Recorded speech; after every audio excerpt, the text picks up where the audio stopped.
menerima bantuan dari manapun, dari siapapun, untuk disalurkan kepada para korban bencana gempa di Cianjur, maka saya sarankan untuk baju, sebaiknya baju yang baru saja sebagai hadiah sekaligus.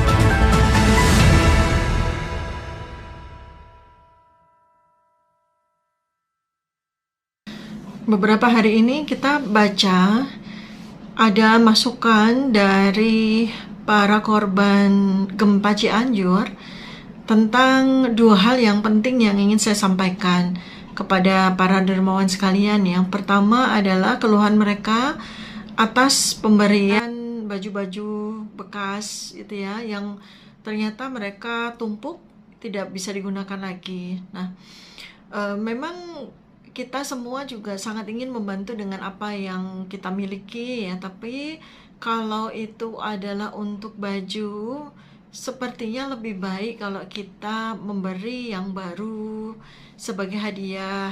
Toh juga orang-orang yang menjadi korban gempa seperti di Cianjur ya, jumlahnya kurang lebih yang mengungsi itu ada 11.000, memang banyak sekali, tetapi mereka dasarnya tidak perlu harus disiapkan baju banyak-banyak ya kalau dalam situasi darurat seperti ini. Kemudian juga baju-baju mereka juga masih ada di rumah, yang mungkin rumah tersebut sedang mengalami kerusakan ringan, sedang maupun berat. Ya, sekali lagi untuk para dermawan, para relawan yang sekarang ini sedang gencar untuk menerima bantuan dari manapun, dari siapapun, untuk disalurkan kepada para korban bencana gempa di Cianjur, maka saya sarankan untuk baju, sebaiknya baju yang baru saja sebagai hadiah sekaligus.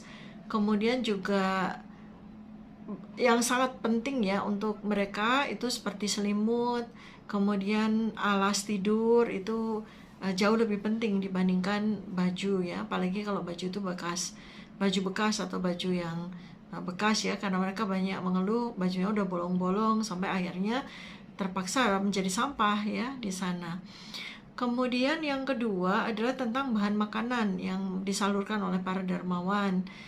Saya sampaikan begini, jadi memang kita selama ini tuh suka berpikir ya, di Indonesia tuh kan kebiasaannya kalau ada bencana itu yang kita pikirkan adalah bagaimana kita memberikan bantuan dalam bentuk makanan yang instan, karena di dalam pikiran kita mereka butuh makan ya, mereka butuh makan.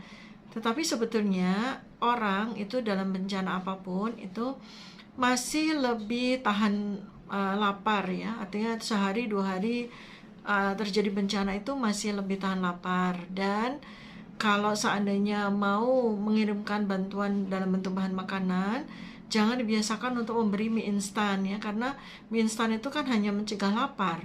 Mereka butuh dukungan atau sokongan support untuk kesehatan mereka, sehingga nutrisi yang mereka makan, orang-orang yang sedang tertimpa musibah, yang luka-luka, yang trauma, membutuhkan makanan yang bergizi bagus ya, yang bernutrisi bagus. Misalnya seperti apa yang praktis ya?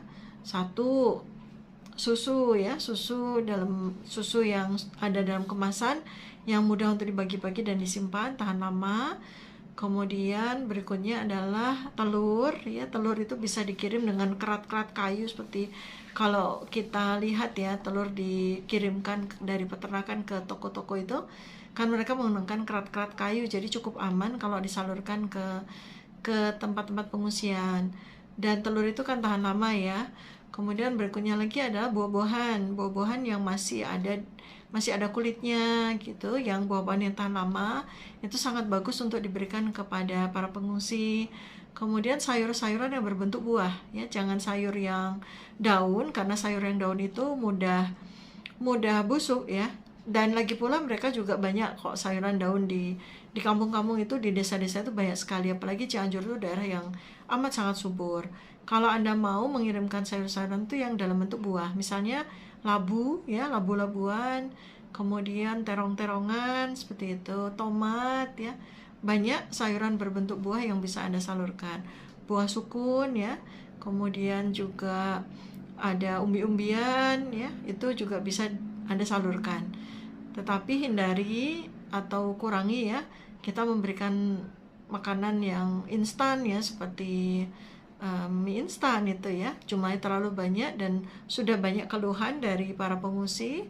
Mereka sakit perut ya, karena pertama mie instan itu membuat sembelit karena sangat miskin seratnya, kedua tidak memberikan nutrisi tetapi hanya menghilangkan rasa lapar, sehingga mereka mungkin kenyang tetapi tidak cukup nutrisinya, sehingga kemudian saat ini mereka mudah sekali sakit ya.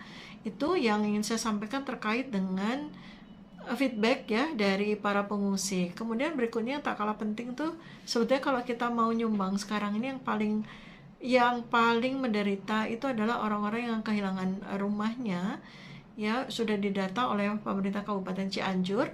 Jadi kita bisa menyalurkan sumbangan dalam bentuk uang atau material yang bisa digunakan untuk membangun kembali rumahnya. Dan juga yang mengalami kerusakan dengan sedang sampai berat itu adalah sekolah-sekolah, pesantren-pesantren, tempat-tempat peribadatan. Itu juga sangat penting untuk kita berikan saluran sumbangan kita ya. Jadi itu yang sebetulnya paling urgent ya, karena para penduduk yang mengalami bencana kemudian mereka kehilangan rumah atau rumahnya rusak, itu kan sangat membutuhkan sokongan dana dari para dermawan. Jadi itu yang ingin saya usulkan kepada para dermawan sekalian.